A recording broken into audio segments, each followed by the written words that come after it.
Likewise, the next two characteristics relate to each other. Characteristic number 9. Board members embrace change and resolve to work through transitions together and united for the good of the kingdom and the advancement of God's kingdom. For me, the best practice can be stated in a yes to Spirit-inspired vision. You remember the S-curve we discussed earlier? Change is inevitable. Problems arise in the transitions. We bring to the board a mindset of yes to a Spirit-inspired vision. Of course, there will be questions, appropriate questions, good questions asked. But the mindset is we are moving ahead. Change is inevitable. Problems arise when we fail to acknowledge the change that is even taking place in our midst. So there is a yes mindset to a Spirit-inspired vision that we consider as a board.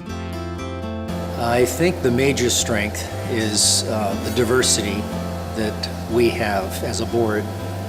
We come from different cultures, different backgrounds, different ways of looking at the world, different ways of understanding education, and that makes up different kinds of people. So unless I have somebody questioning my presuppositions that come from my culture, I really can't see a better way. And so diversity is a strength because it helps us come to better ways forward than what I would bring by myself. Characteristic number 10. Board members participate in assessing the effectiveness of prior decisions and collectively make appropriate adjustments. The best practice can be stated in these 4 words: review, revise, redirect, renew. Let me tell you what I mean. I will not work through this planning cycle in detail. You've seen variations of this planning cycle. But look in the middle of the planning cycle. The words continually review and revise your strategy.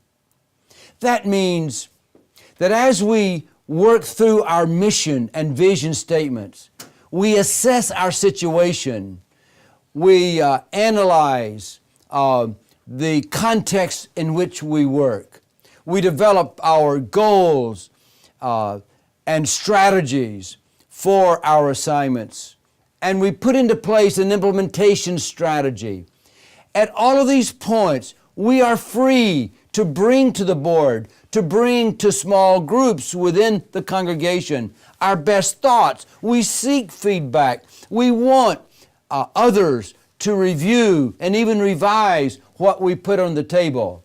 We give our best, knowing that as we give our best and others contribute to the revisions, what we put on the table will be different, but it will be better. Don't wait until you feel like you have every question answered before you present the idea to the board.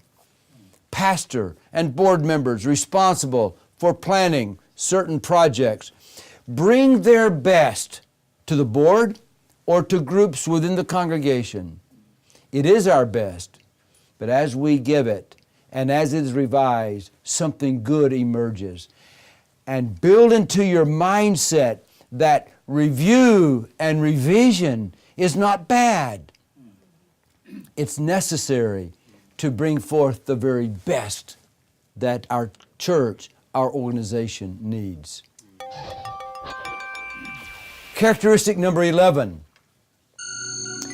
Board members are outstanding examples of giving regularly and sacrificially to the church they serve. For me, the best practice is this. They are role models of generosity and stewardship. Tithers and contributors look to board members for evidence of their consistent giving to the church. and they should expect no less. The primary responsibility of bringing the local church or the district church to a state of financial health lies on the members of the board. So in terms of funding the church on these areas, the board should take the lead in coming up with plans and strategies on how to fund the church.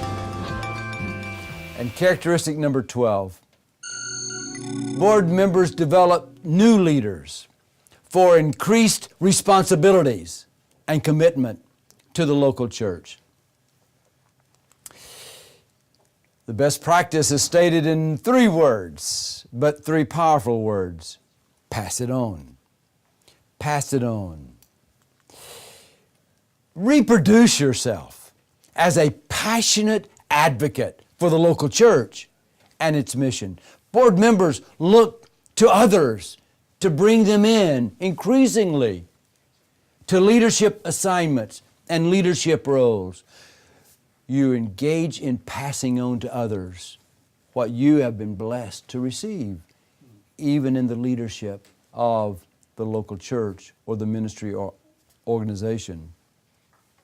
Don't hesitate to use committees as a way to provide opportunities for emerging leaders to take on more and more responsibility. Ad hoc committees, task force, look for ways to involve more and more people. They may not be on the board, but they have the potential both of contributing and they have the desire to make a contribution. Look for ways to involve them. Pass on to them. Pour into them what has been poured into you. Board members should intentionally mentor and nurture the next generation of church leadership. Board members should intentionally mentor and nurture the next generation of church leadership. In a moment, I want our group to pause and ask these questions. In light of the characteristics we've just outlined today and the best practices associated with each characteristic, what are the processes in our board that need to be clarified? What are the policies, new policies, that are needed to make us stronger and more effective? What are the questions that we need to ask? Are there plans that need to be developed? Are there projects that need to be initiated? What is the next step? Or what are the next steps for our board? If we really intentionally want to become stronger and more effective as a governing board of our local church or our ministry organization. Let's pause and reflect on these questions, and then we'll come back and bring our conversation to a close.